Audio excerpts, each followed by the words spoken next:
Assalamualaikum warahmatullahi wabarakatuh. Perkenalkan, nama saya Muhammad Fathullah dari jurusan Teknik Informatika dengan NIM 2406051102221. Dan di video ini saya akan membahas salah satu topik penting dalam dunia teknologi, yaitu storage system.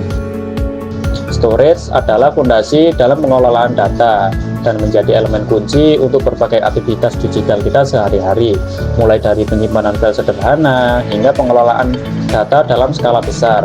Dan di video ini saya akan menjelaskan secara mendalam apa itu storage dan membahas jenis-jenis storage seperti direct attached storage, network attached storage, dan juga storage area network, serta memberikan contoh penerapan masing-masing.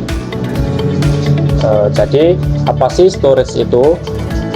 Storage atau dalam bahasa Indonesia disebut penyimpanan data, adalah tempat untuk menyimpan data digital. Dalam era digital seperti sekarang, data menjadi aset berharga. Storage memungkinkan kita untuk menyimpan, mengakses, dan mengelola data secara efisien, baik untuk penggunaan pribadi maupun dalam skala besar. Secara umum, storage dapat dibagi menjadi dua jenis utama, yaitu primary storage dan secondary storage. Contoh dari primary storage adalah RAM atau Random Access Memory, yang biasanya digunakan untuk menyimpan data sementara saat sistem sedang berjalan.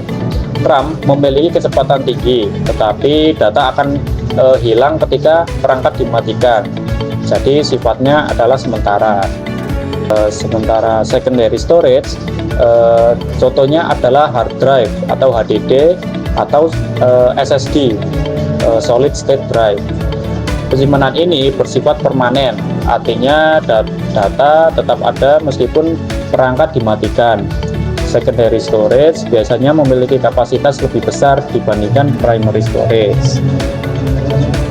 Selain itu, storage juga dapat dibagi berdasarkan cara penggunaannya. Salah satu contoh penggunaannya adalah local storage yang hanya dapat diakses oleh satu perangkat.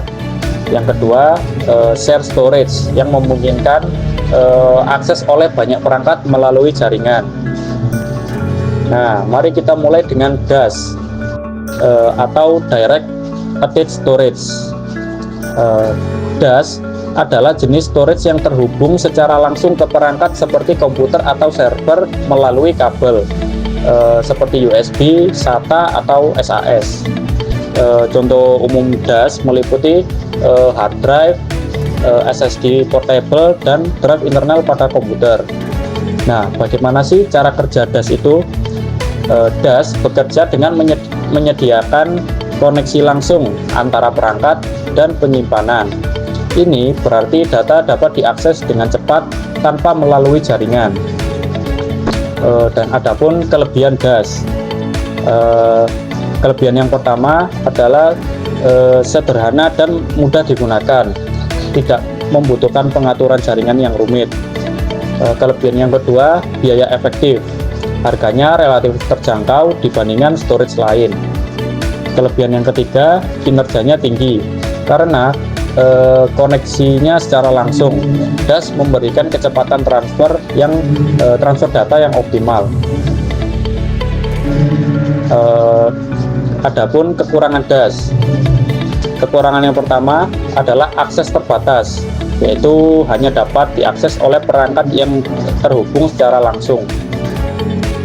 Kekurangan yang kedua adalah kurang skalabilitas, sulit untuk menambahkan kapasitas penyimpanan tanpa mengganti perangkat. Yang kedua ada NAS atau Network Attached Storage, yang merupakan perangkat penyimpanan yang terhubung ke jaringan dan dapat diakses oleh banyak pengguna atau perangkat. NAS biasanya dilengkapi dengan sistem operasi bawaan yang memungkinkan pengaturan file sharing, backup, bahkan aplikasi tambahan seperti server multimedia. Untuk cara kerja NAS terhubung ke router atau switch jaringan, sehingga perangkat lain di jaringan yang sama dapat mengaksesnya. NAS juga sering dilengkapi dengan teknologi RAID untuk meningkatkan keamanan dan kinerja data. Untuk kelebihan NAS sendiri, yang pertama, akses multi-user. Semua perangkat di jaringan yang sama dapat mengakses NAS secara bersamaan. Yang kedua, fleksibilitas. Dapat digunakan untuk berbagai kebutuhan seperti backup, streaming media, dan hosting file. Kelebihan yang ketiga adalah pengelolaannya mudah. NAS dilengkapi antarmuka berbasis web untuk mempermudah konfigurasi dan monitoring. Kekurangan NAS. Kekurangan yang pertama adalah kinerja tergantung jaringan. Jadi kecepatan transfer dapat dipengaruhi oleh kecepatan jaringan. Jika jaringannya cepat, maka transfer data pun akan menjadi cepat. Sebaliknya, jika lambat, kecepatan transfer data pun akan jadi lambat. Kekurangan yang kedua adalah tidak cocok untuk beban berat. Tidak ideal untuk aplikasi dengan kebutuhan kinerja yang sangat tinggi seperti database besar. Selanjutnya ada SAN atau Storage Area Network, yaitu yang merupakan solusi penyimpanan untuk skala besar. SAN menghubungkan server dan perangkat storage melalui jaringan khusus berkecepatan tinggi. Biasanya digunakan protokol seperti Fiber Channel atau ISCSI. Cara kerja SAN. SAN menciptakan jaringan terpisah yang dirancang khusus untuk transfer data antara server dan perangkat penyimpanan. Hal ini memungkinkan server untuk mengakses storage seolah-olah storage tersebut adalah hard drive lokal. Kelebihan SAN. Salah satu kelebihan SAN adalah kinerjanya tinggi untuk cocok untuk aplikasi kritis seperti database yang besar dan virtualisasi. Kelebihan yang kedua adalah skalabilitas. Mudah menambah kapasitas storage tanpa mengganggu operasi yang sedang berjalan. Kelebihan yang ketiga adalah kendalan tinggi. SAN sering dilengkapi fitur redundancy untuk memastikan data tetap aman.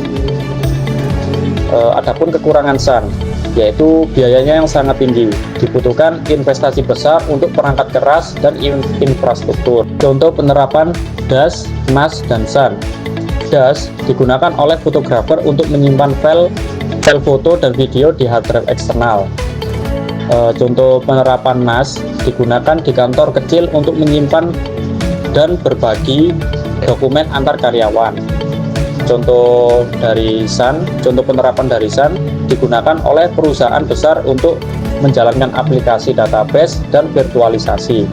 Demikian pembahasan lengkap tentang storage system termasuk DAS, NAS, dan SAN dengan memahami karakteristik, kelebihan, dan kekurangan masing-masing. Dengan begitu, Anda dapat memilih solusi penyimpanan yang paling sesuai dengan kebutuhan Anda. Sekian dari saya. Wassalamualaikum warahmatullahi wabarakatuh.